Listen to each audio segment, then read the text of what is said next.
Okay, and I'm gonna.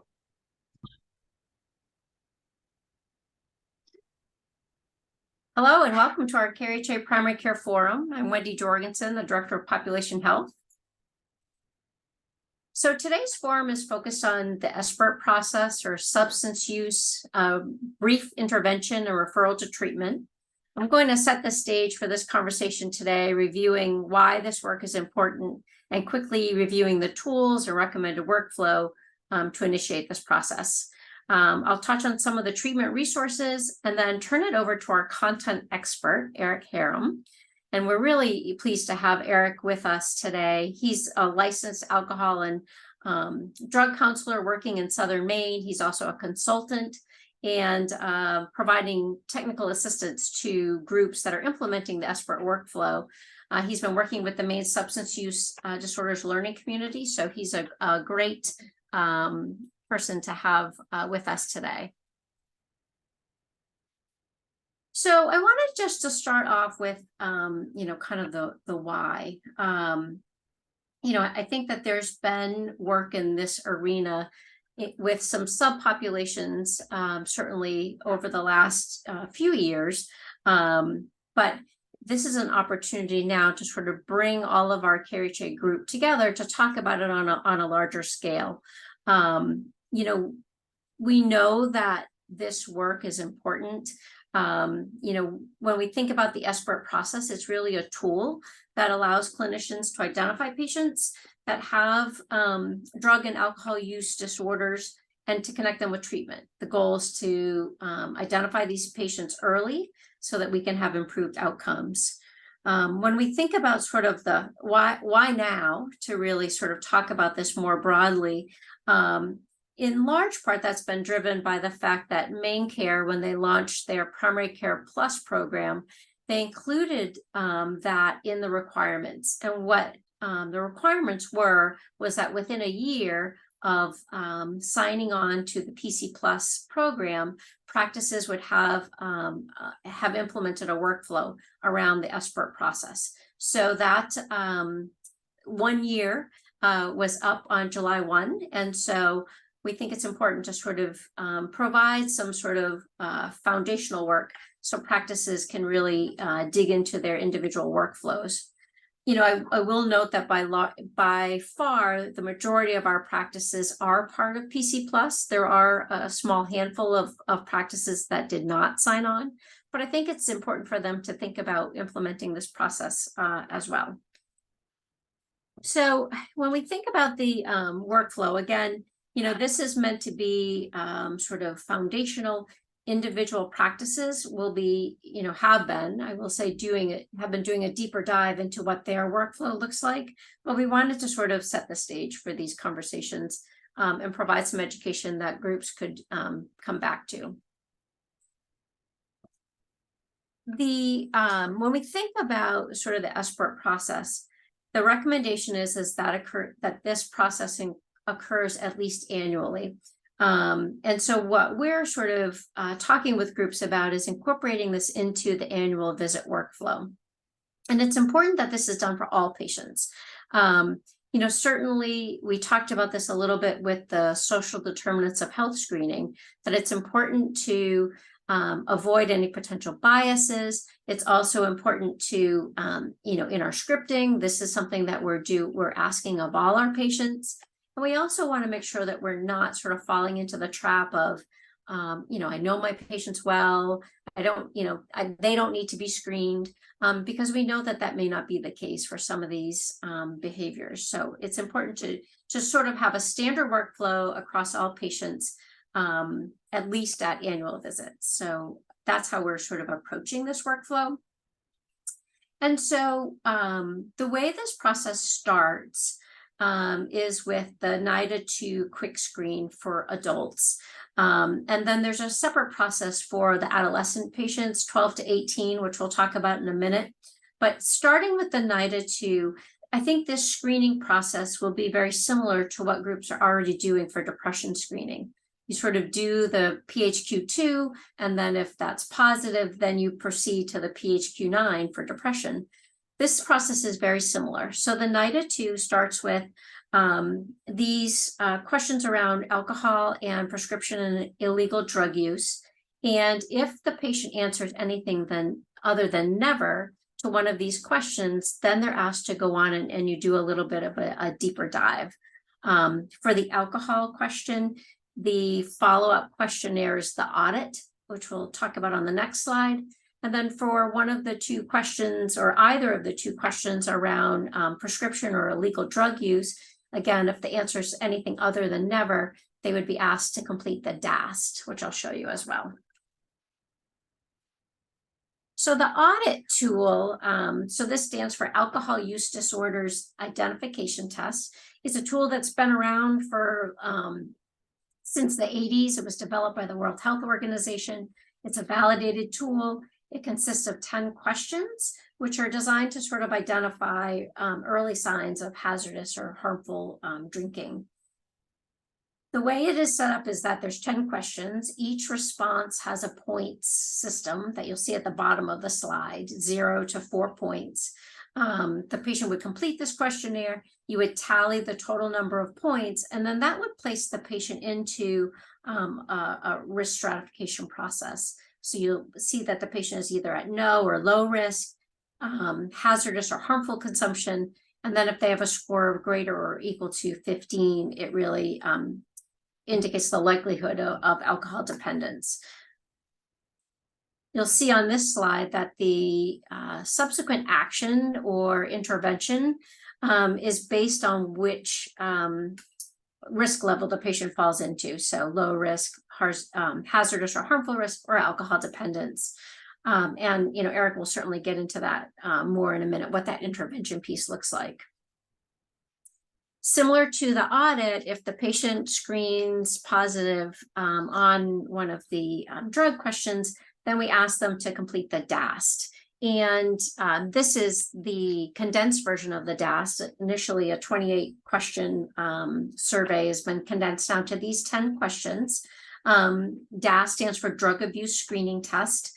And same thing, each response has a point system. You tally the points at the end, and again, it places the patient into a level of risk. Similar to the audit slide, again, there's a suggested action or intervention based on the risk level. So it's a very similar process there. So to switch gears for just a minute to our adolescent patients. So for patients 12 to 18, the recommended tool is the KRHA. And you'll see here that this is actually the most recent version of the KRHA, version 2.1. It includes some language that's been updated around like vaping and things like that. And then so KRHA is the name KRHA. It's sort of the mnemonic for these kind of key questions: car, relax, alone, forget, family or friends, or trouble. So that's where that came from. There's also a version of the KRHA tool, which is the 2.1 plus N, which adds nicotine screening. And so you may want to consider that for your adolescent patients. There's a great question around the use of vaping and other methods of taking in nicotine. So something to consider there as well. So the way this tool is developed is divided into two parts. The patient is instructed to complete the first 3 questions. And you'll see here, if they put a 0 in all of those questions, then they're asked to just do number 4. If they have something other than a 0 in the first 3 questions, then they answer all of the questions on the tool. Just a reminder, as you're developing your workflow for this, that consider the adolescent's privacy. You may get a more honest response if you think about, when might they be able to complete this tool without perhaps an adult, sitting next to them in the waiting room, for example. So, consider that as you think about your internal workflow for this process. Again, same thing, the scoring system leads to placing the patient in a level of risk of low, medium, or high, with a suggested action at each level. So all of these tools really sort of function in the same way, in that, the goal is really to understand what is the patient's level of risk around, sort of harmful use of substances. And, the patients at the sort of bottom of the pyramid here, who have no risk or very low risk, the idea being that, they just would receive some positive reinforcement for positive behaviors. But that, once you get to that level of, sort of concerning, harmful, or hazardous risk, there'd be an intervention, which Eric will talk about here in just a minute. For the patients sort of at the highest risk, really be thinking about referral to specialized treatment. Are there prescriptions that need to be given? Do you need to be concerned about withdrawal, et cetera? So that's sort of the highest risk level for these patients. I will add that we will send out these slides along with the recording, but there is a slide in the appendix that does review some of the CPT codes that can be used, because you can bill for the screening and intervention portion of this work. So it's always important to get paid for the work that you do. Just quickly before I turn it over to Eric, I wanted to just touch on suggested resources. I will note that we are in the process of putting together sort of a formal treatment resource guide that will be sent out to practices, but I wanted to at least touch on it. Certainly the warm handoff opportunity will vary practice by practice, but for practices that do have an integrated behavioral health provider, certainly there's a great opportunity here to have the clinician walk the patient over, or bring the behavioral health clinician in to meet with the patient right then and there. Certainly that's a great opportunity. For practices that have a licensed social worker that could sit down with the patient, review some of the resources, that may be another opportunity as well. I will remind folks that Maine General does have an addiction medicine practice with locations in both Augusta and Waterville. They're currently accepting referrals from any practice for patients 18 and older, although they are considering decreasing that age to add 16 and 17-year-olds. So that may be coming, so it might not hurt to ask.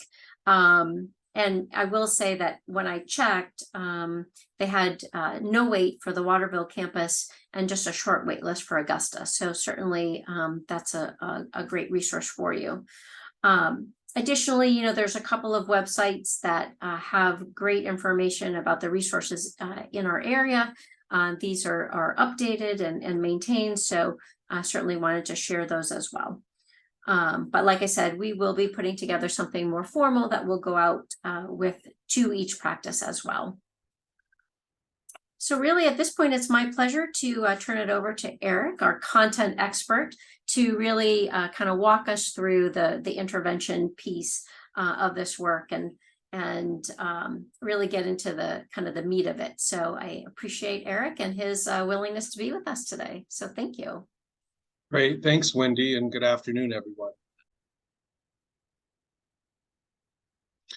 So for the objectives for the second portion of this in-service, we'll be really hoping that participants will be able to understand the impact of stigma on engaging, assessing, and treating substance use disorders, have increased confidence about having difficult conversations with patients about substance use and substance use disorders, and for many, a refreshed understanding of the evidence base for counseling approaches intended for substance use disorders, such as motivational interviewing and the brief negotiated interview. So first, let's just sort of look at what has traditionally been the landscape for substance use disorder treatment in Maine. And what you can see from this slide is really a very siloed landscape that we've had in very separate physical brick and mortar locations: healthcare services, mental health care services, and substance use disorder treatment. And substance use disorder treatment had been further siloed into what was traditionally considered abstinence-based treatment and treatment for opiate use disorders, or methadone maintenance, or other forms of medications for addiction treatment. This is ever evolving, and what we're finding is the integration of these services into one location really has a lot of strengths for patient care in terms of access, in terms of normalizing the occurrence and severity of different substance use involvement, and allowing people to receive services in more efficient and less stigmatizing settings. So we have to start by talking a little bit about stigma, because there is so much stigma and misunderstanding and misinformation about substance use and substance use disorders in general. Really the place to start is with our language. A great example is even in the field of substance use disorder treatment, a person's urine drug screening has been characterized as either being clean or dirty. And the reality is urines are biofluid. They're neither clean nor dirty. And we would instead say it is positive or negative for substances of misuse. We want to be able to stress that substance use disorders are treatable and that recovery is obtainable and a reality, and that we can provide opportunities for people to get there, to remain solution-oriented, being a personal witness, putting a face and voice to recovery, and essentially becoming a vocal majority. So to frame this whole thing that we're going to really be getting into around motivational interviewing, different counseling approaches, is to really sort of ground this in the concept of ambivalence. And so this is an excerpt from a policy describing substance use disorder treatment in an integrated primary care setting. And they just start by calling it out. Ambivalence is a hallmark of the change process. Our program staff help clients examine and resolve their ambivalence about drinking or drug use. The program recognizes that clients typically progress through stages of change as they make decisions and choose treatment goals. Staff use a variety of strategies to assist clients in establishing those plans and making choices that will help them achieve the goals they choose. The strategies of brief intervention, motivational interviewing techniques, cognitive behavioral treatment, low-risk drinking programs, and other evidence-based practices form the basis for professional treatment services. Treatment will include skill acquisition that is reinforced and practiced in order to prepare patients for the relapsing, unremitting nature of a substance use disorder as a chronic medical condition. So if we just sort of take that philosophy of care that's really rooted in patient-directed change, and all of that kind of coming off of a person's ambivalence, right? Feeling two ways about something. So let's talk about motivational interviewing. What is it? Motivational interviewing is a counseling approach developed by William Miller and Stephen Rolnick. It is a directive, client-centered counseling style for eliciting behavior change by helping clients explore and resolve ambivalence. So we're going to use that word ambivalence a lot, and all of this really stems from there. So the biggest and first set of skills that we use in motivational interviewing is listening. And so if we really break that down and define listening, it is really focusing all of one's purpose, attention, and energy on understanding what a person's message means to them. What is the person saying? That's what we call a simple reflection. What does the person mean? That's what we call a complex reflection. And because motivational interviewing as a modality or a counseling modality to itself This is something that you can dive into. There are full day trainings. There are 3-day trainings on just motivational interviewing. And so its application in screening for substance use disorder risk and providing brief interventions and, where appropriate, referrals to treatment. Really, we can just break this down into its key elements, and we call these motivational interviewing spirit. And so these are designed really to be swimming lanes. And so if you find yourself in one of these 4 sort of elements, you really are delivering motivational interviewing and doing just fine with it. And it is a collaboration between the practitioner and the client or patient.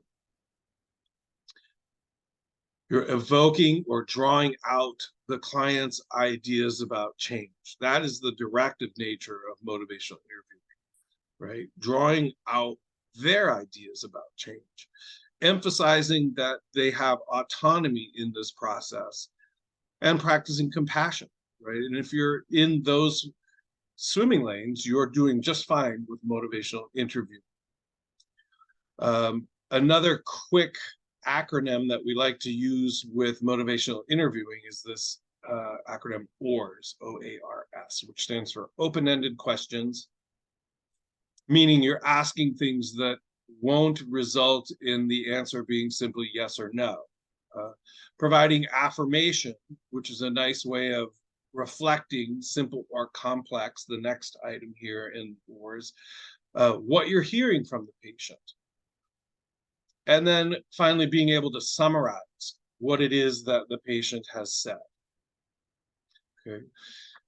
To take that a little bit deeper, we have these 5 principles of motivational interviewing. So the 4 key elements, and now the 5 principles, which are expressing empathy through reflective listening, developing discrepancy between the client's goals and values and their current behavior, right? That discrepancy between those 2 poles is where ambivalence lives. And remember, helping clients resolve ambivalence is what motivational interviewing is all about. So thinking back to the last slide, or asking open-ended questions, right, that you're going to reflectively listen to, and then feed back to the patient is how we develop or illustrate the discrepancy between a behavior and their goals or values. We want to avoid arguing, or directly confronting. We adjust to resistance rather than opposing it. We talk about rolling with resistance. And that we always want to support self-efficacy and optimism. And again, with those 4 key elements and these 5 principles, you are well in the bounds of motivational interviewing. So some of the tools that we use, because when you're doing the brief intervention, right, you're discussing with the patient the results of their screening, the screenings that Wendy talked with us about at the beginning of the in-service, right? You've got really 5 to 7 minutes or so for that brief intervention in your regular busy office visit flow. And so these are tools, these conviction confidence scales that are designed to get to what it is that the patient feels ambivalent about very quickly, right? So on a scale of 1 to 10, how ready are you for a change? On a scale of 1 to 10, how important is that change to you? And then on a scale of 1 to 10, how confident are you that you can be successful, right? These simple scaling questions are fast and respectful ways to explore ambivalence, develop discrepancy, and elicit change talk. On the one hand, you kind of want everyone to leave you alone, but on the other, I hear you saying you really want to make a change. What do you make of that, right? That was 2 sentences, a statement and a question, that elicited ambivalence and provided the discrepancy between the 2 poles, right? And so that's just a very, very fast example of how you can do that very quickly with these scaling questions. The fancy term is conviction confidence intervals.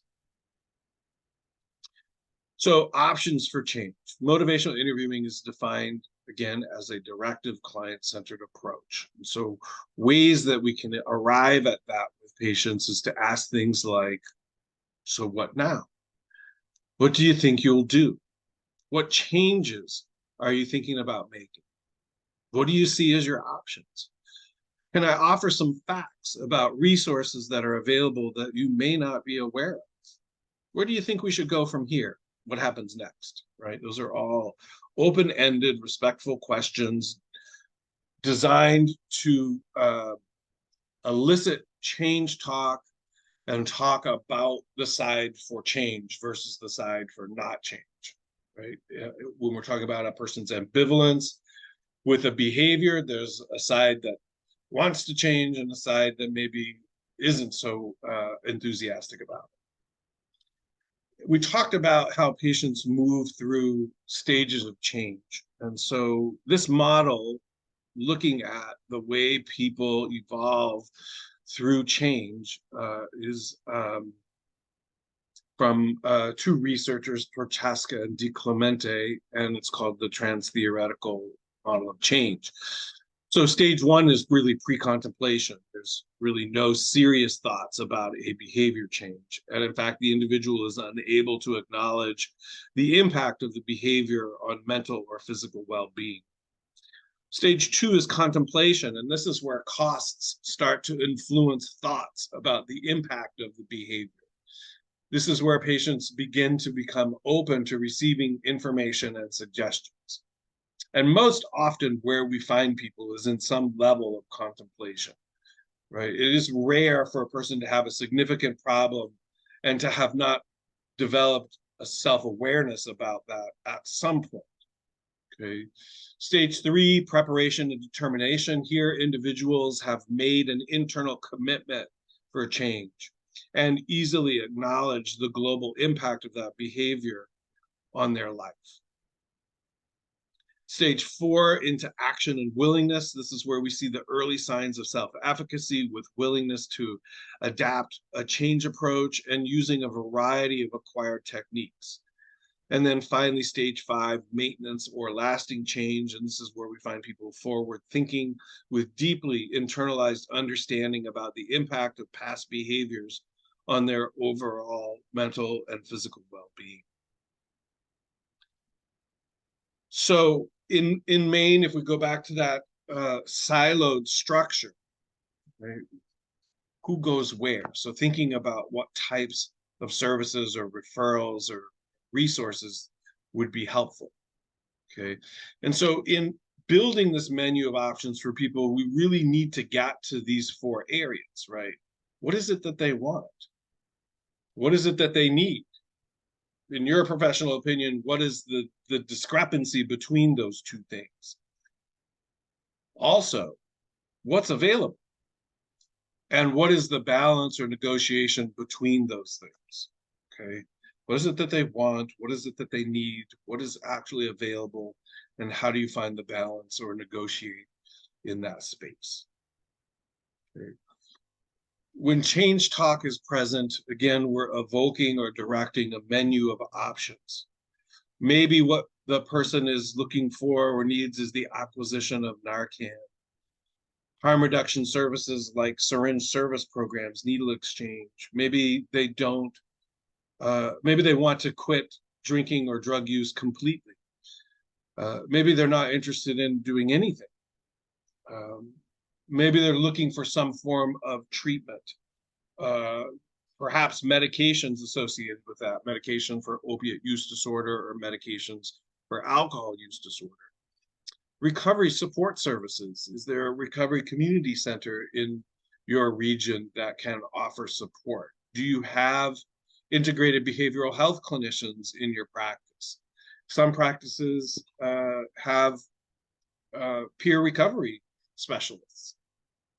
Or is what you're being presented with presenting some level of danger and the person really should be going to an emergency department? And again, negotiating what they want, what they need with what is available. Okay. And then finally, closing the conversations and always encouraging follow-up. And we use the acronym sewing up the conversation, right? Summarizing the patient's views, especially the positive, encouraging them to continue to share those thoughts and views, and recapitulating what agreement was reached, right? What was the plan? When does it start? What's the follow-up? And naming those, right, is a part of sewing up that conversation. Always at follow-up visits, inquire about how things have been going, inquire about their use, review the goals that they made and any progress, and continue to reinforce those positive changes and help enhance the person's continued motivation. Okay? Motivation is not a static thing, right? It's like you have to think of it like um, a, a barometer or a clock that's changing all the time. If you think about our own motivations for behavior change, regardless of what it is that we may be trying to improve, begin, stop, etc., our motivation is fluid, and we may feel more motivated in one moment than the other. And our patients and their relationship with substances is certainly the same. Warm handoffs are really the rule of thumb and carry the day. So if you're making a referral, the ability to do that in some form of warm handoff fashion is the best assurance that your patients will follow through, right? So describe treatment options to patients based on what's available and what they want or are willing to do. Develop relationships with specialty service providers. For example, the addiction medicine department within the main general system. Facilitate handoffs by calling to make an appointment with the client. If you're making a referral to, say, an options liaison in Kennebec County, you can provide that patient the phone number of that navigator. Every county in Maine has an options navigator, and they're a wonderful resource to help patients get to where they need to get to, whether that's recovery, support services, harm reduction services, professional treatment, and removing barriers that are creating problems for the patients in accessing that, as one example of referral, right?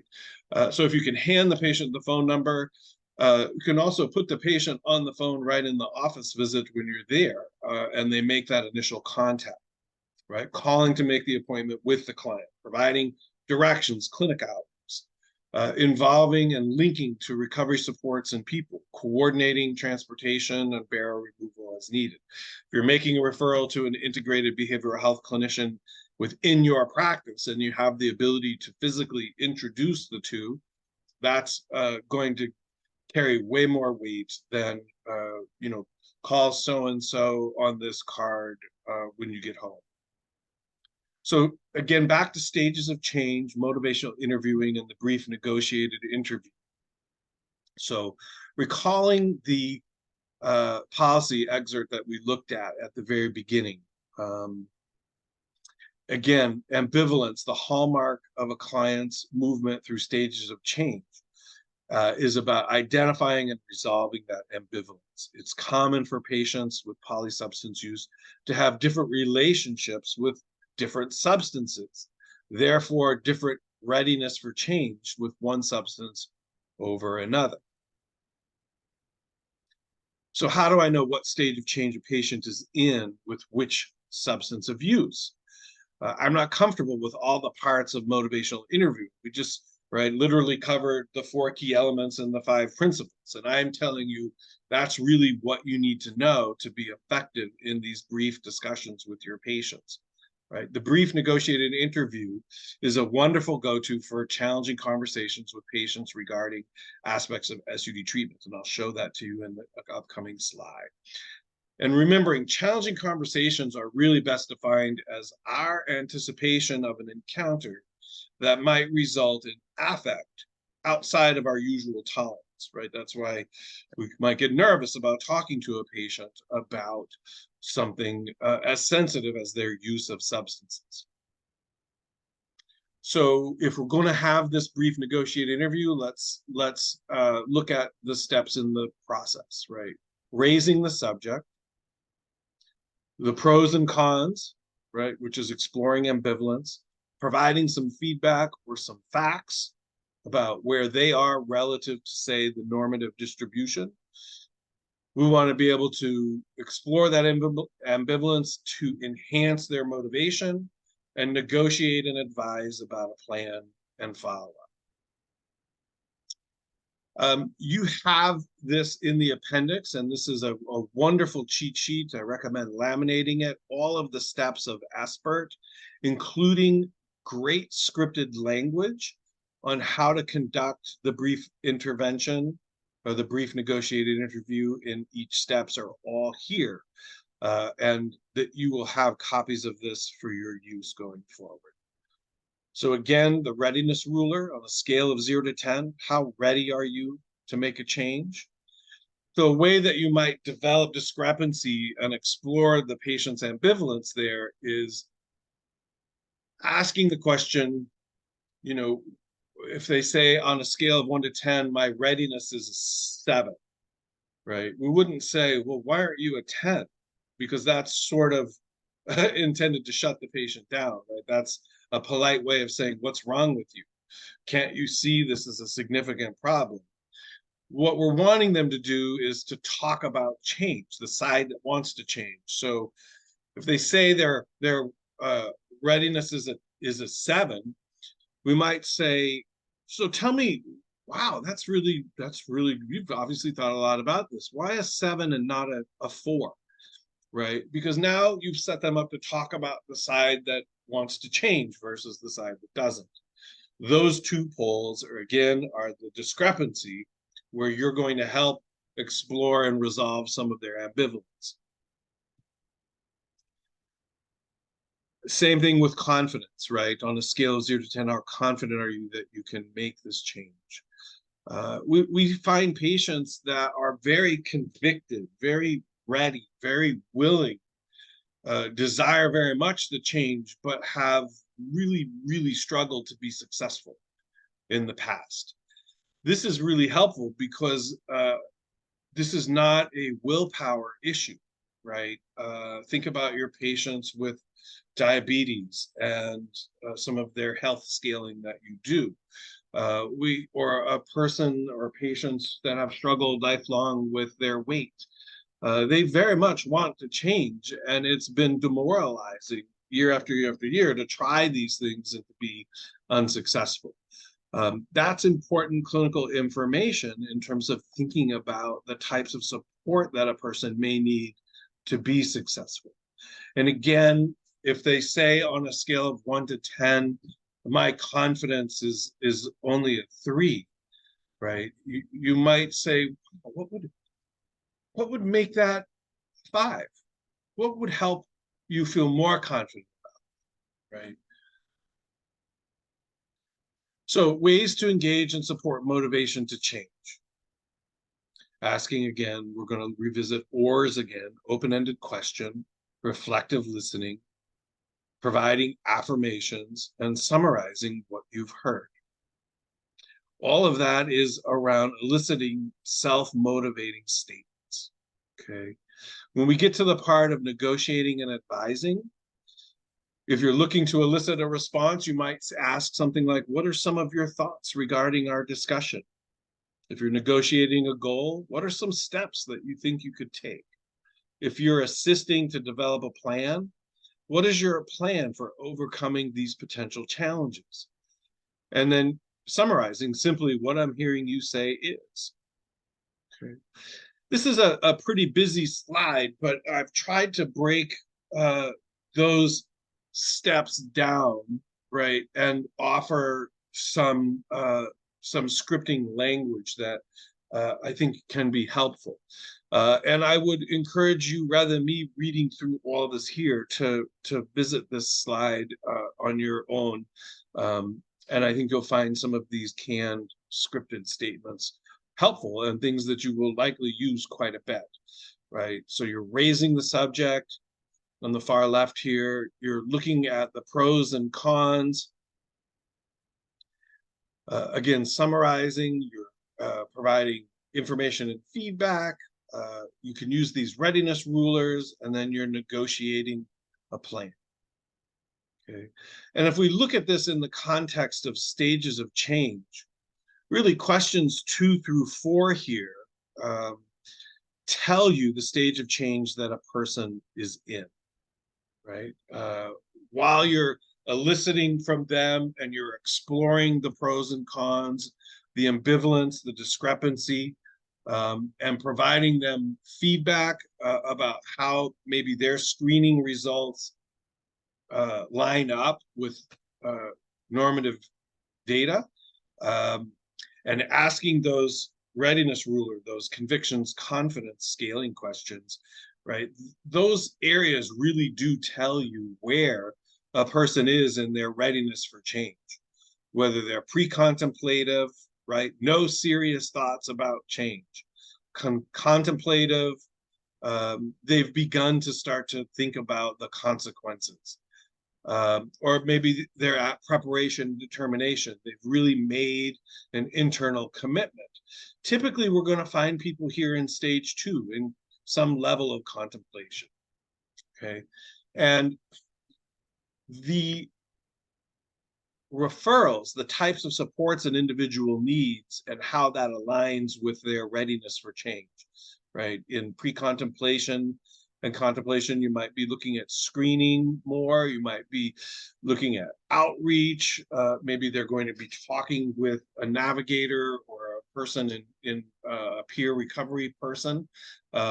Maybe they just have so much disarray going on in their life that you're not going to be able to get very far with the missing, without adding to the missing parts of Maslow in this person's or this family's life. Maybe they're going to be looking to access harm reduction services, again, recovery supports or other forms of low barrier treatment. Okay. And as you move through that into contemplation, we're getting to recovery support, self-help, insight-oriented evidence-based practices in what I call the ASAM continuum of care, or the American Society of Addiction Medicine offers patient placement criteria that defines what outpatient, intensive outpatient, partial hospitalization, and different flavors of residential or inpatient care look like. Okay. And so again, if we summarize here, the brief intervention, it starts with engaging and listening, screening with permission, right?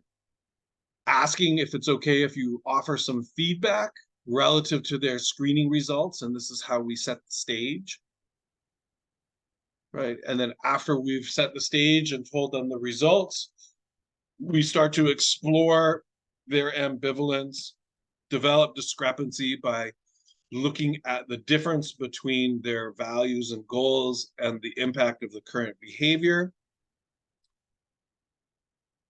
and then discuss change options based on those highlighted discrepancies about the behavior the patient maybe feels 2 ways or has some ambivalence about, right? Discuss those options, always leaving the door open for follow-up. And so as we wrap things up, really encouraging everybody to continue to be self-reflective. Look at your skills, look at your practices, also look at your overall practice policies and procedures. What skills do you think you perform well? Which skills do you need practice so that you can become more effective in helping your patients? And again, at the end of this, there are several slides that are in the appendix that can be tools for you going forward. So let me hand this back to you. Thank you so much, Eric. I really appreciate you really kind of taking us, through the meat of this work and, going over sort of exploring ambivalence and, really sort of listening for that, those discrepancies and the change talk and then connecting patients to the appropriate resources. I think this has been super helpful for our practice teams. And, I guess what I would say at this point is, to our practices, so what now? What is the next step? And what I would say is that for those of you that, perhaps are, still struggling with aspects of this, or, would like some additional support, certainly feel free to reach out to me, and we can, sit down and meet, decide, kind of where the kind of pain points are, and kind of get you connected to resources to help, guide you through this process. I think that, this is great work and important work. And so I certainly appreciate, again, Eric, your time and being willing to share your expertise with us. And to those of you sort of doing this work each and every day, I appreciate you being out there in the field and really making a difference. So thank you to all of you. Great. Thanks very much for having me, Wendy. All right. Take care, all.